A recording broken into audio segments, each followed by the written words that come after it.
wa mugore we uri shetani uri mudapfa cyangwa ni warufu nyene numva nokoresha intugu zanje nkakunigagura mpagupfuye ukamviraho no ndakwingize no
Goma ndakubohe ndako amanyama taguherana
Nije nakwandikiye message nita umukobwa wawe Kati.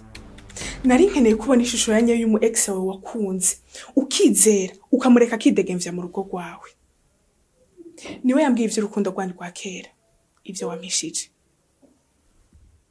Niwe yambwiye ko igihe cyose wambesha kutari kuranca inyuma, mwaba muri kumwe, muri ko mwiyibutsa ka kera. Niwe yaje kunyicisha uburozi, Imana irakinga sinapfa. Ndashima Imana ko inyuma yo kunkura mu bapfuye yanyigije ubwenge bwo kumenya ukuri. Aha, Niki cinyegeje nyuma yihera rya filme yacu Agatsirikwa Ntigahere. Niki catumye ino filme Agatsirikwa Ntigahere ihagarikwa mu bice bikiri bike aho abantu babandanije kwidoga bavuga ngo ino filme mwaraturenganije ntibyari bwagire ko mushobora kuyimara. Ati mwari kurindira ikabanza ikagera kure tukabanza tukabona uko uyu mukobwa bizomushikira mu nyuma yuko amenyekanye ko akoze ikibi. Ikindi naco bakavuga bati kadohaviri atatweretse ingene yihora canke akarira kagakobwa twoba duhomvyi. Bakabandanya kuvuga bati oya ibi bintu ntabyo turi bwemere ntitwumva ko filime mwoyikatira aha hagati bivanye n'uburyohe twari tuyiziko. Reka ndabaha inkuru rero ivyo mushaka kumenya kuri ino filime, bimwe mu byo mushaka kumenya muri kazoza kayu. Mbega muri 2026 BMT babategurira canke tubategurira ibiki?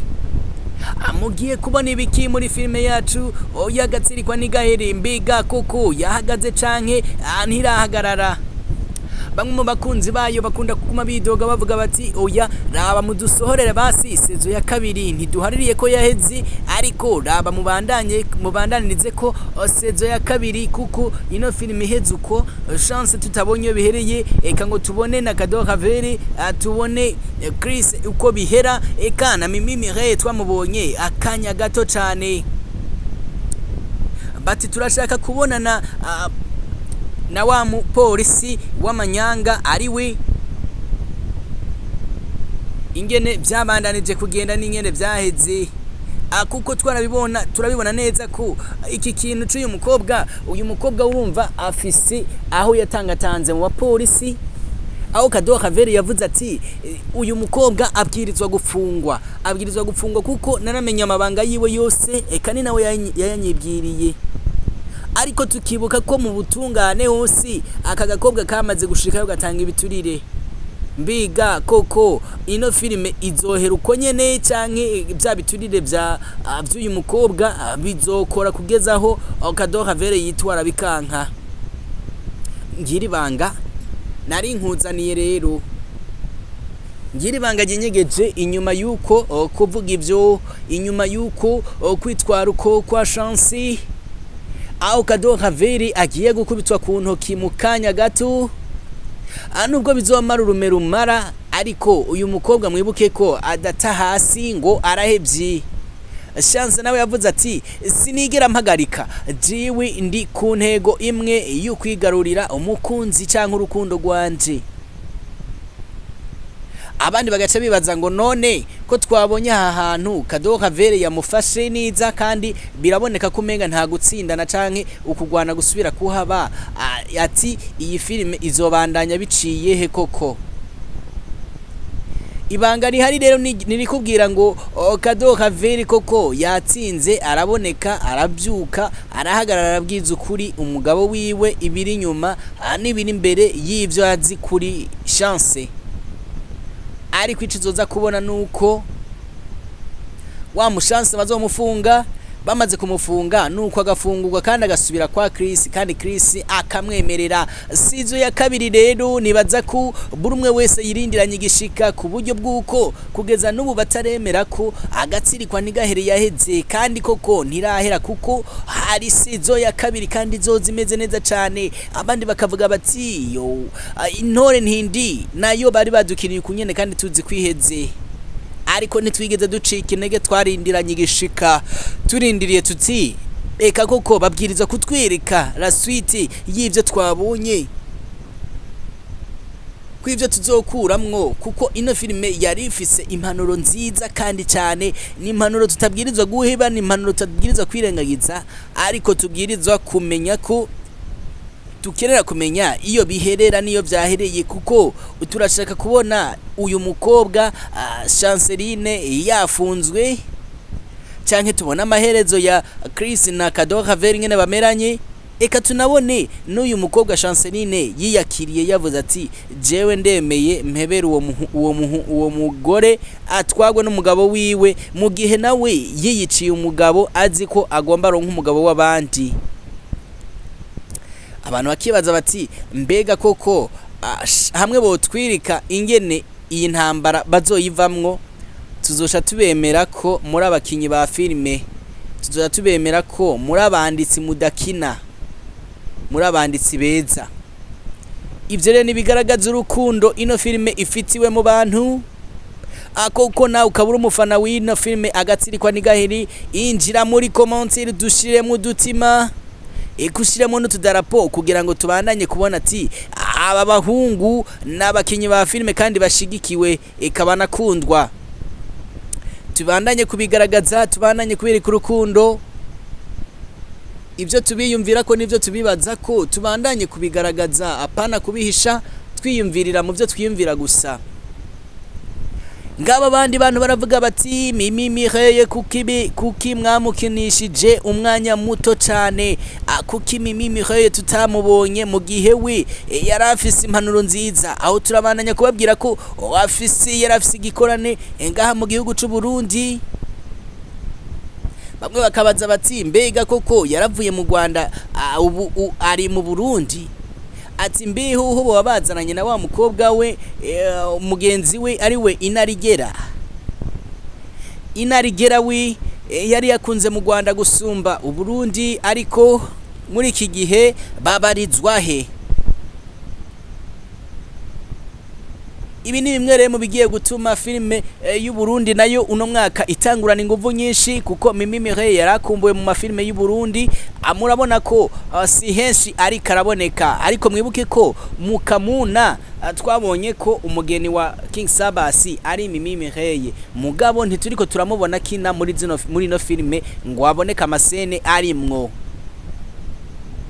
Rero Mimi Mireille uno munsi akaba ari wagiye gutangura gukina muri filime Akamuna, aho mwari muyikunda kandi mugiye kuyikunda gusumba kugezaho muvuga muti ego turabonye filime, kuko Mimi Mireille umwanditsi mwiza best influencer nawe abaye ashitse mu gihugu ciwe kandi agiye gukinira babandi na bya bindi mwari mukunda.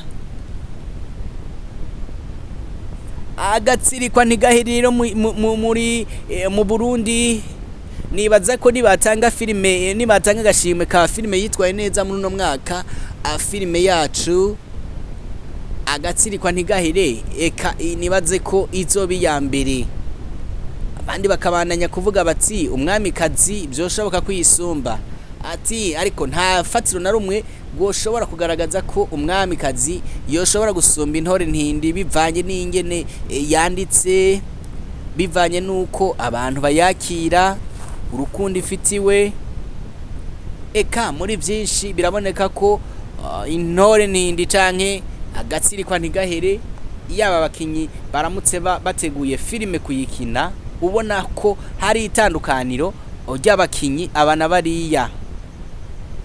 Ku ruhande rwa filime y'u Burundi turabona ko aba bakinyi ari abambere.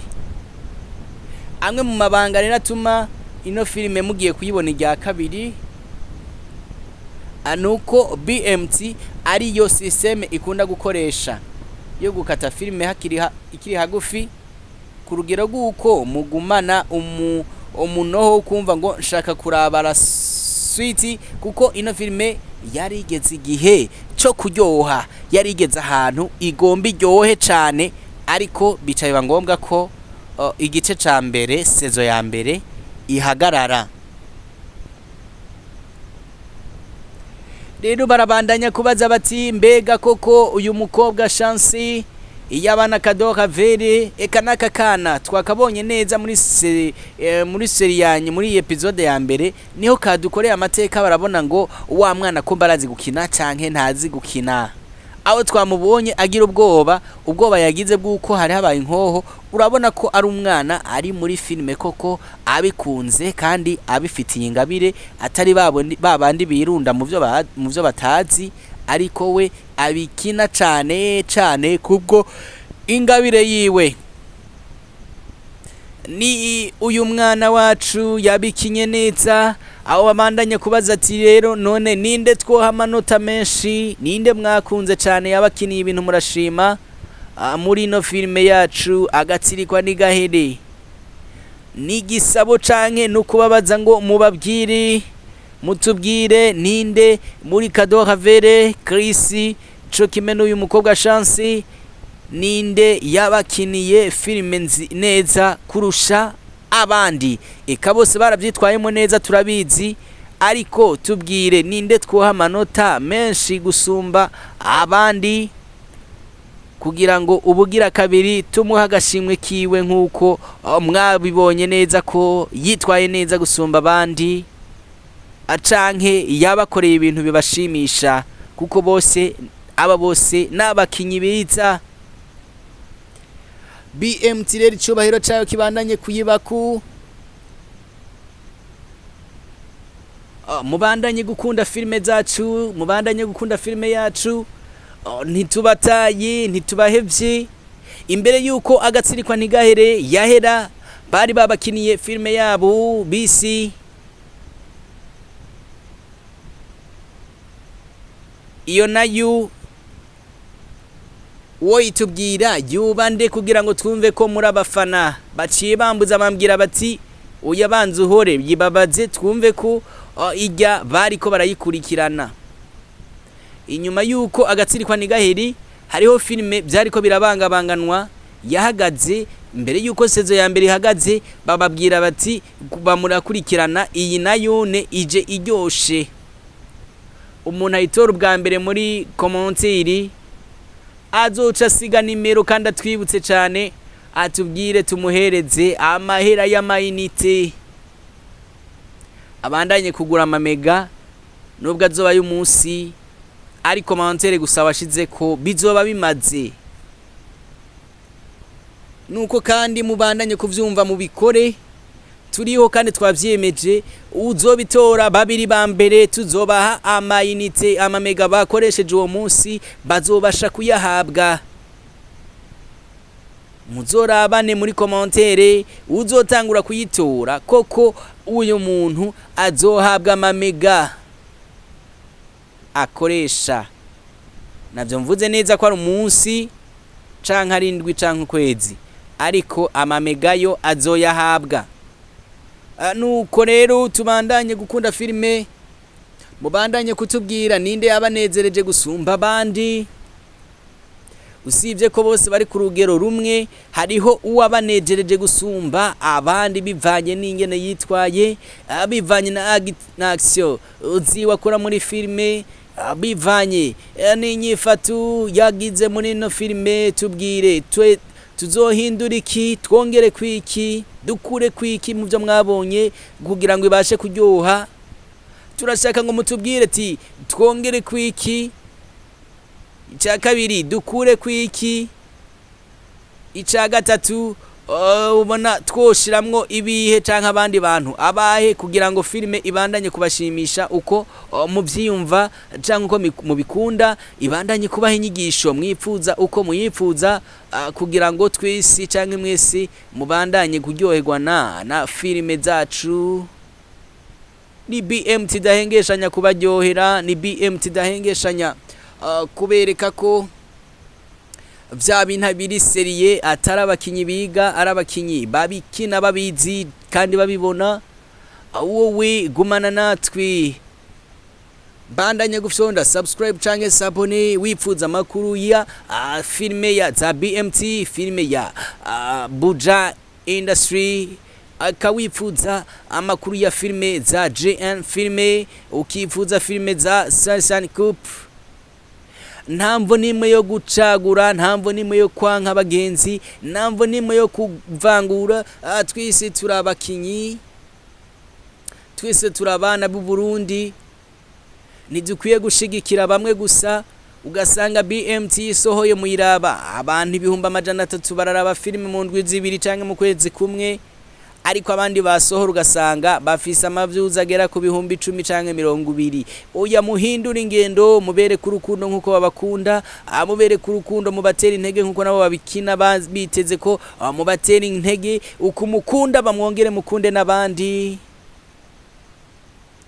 Imana ibandanye kubagirira neza urukundo ruje imbere turabe mu bindi bihugu ingene bashigikira babo eka urarabira mu gihugu ca Tanzania urabe filime yitwa Dunia ugenda urabe mu munsi umwe wonyene usanga ifise amavyuzi 700 ambega koko ni kubera iki uca wisiga uribaza ngo ino filime ni kubera iki kunzwe ariko koko ivyo ntawo birandira ko kuko Tanzania isanzwe ifise amamiliyoni menshi y'abantu mu gihugu ca Tanzania ayo mamiliyoni rero akaruta yo mu Burundi incuro zirenga zibiri uravyumva ko ego koko harimwo igituma canke impamvu yotumino iyo filme ya Tanzania iduga ariko natwe mu Burundi turabantu imiliyoni zirenga 14 nta kibuza cuko twokwiza umuliyoni canke ibihumba amajana menshi ku muntu wese wa filme akunda filme izi nzigo dufise mu Burundi canke ku barundi kazi mu Barundi turakwiye kuzihindura tugafana bose tugakunda bose kuko bose n'abarundi rero ubandanye gukunda filime zacu ubandanye kurindira sezo ya kabiri ubandanye kurindira filime yacu wihanganye ndiho abagirire neza turabandanya dusangira ivyiza vya filime hamwe ndiho abahezagire mubandanye kurindira igice ca kabiri mwihanganye muri 2026 no munyenga no kuryoherwana na BMT ciao ciao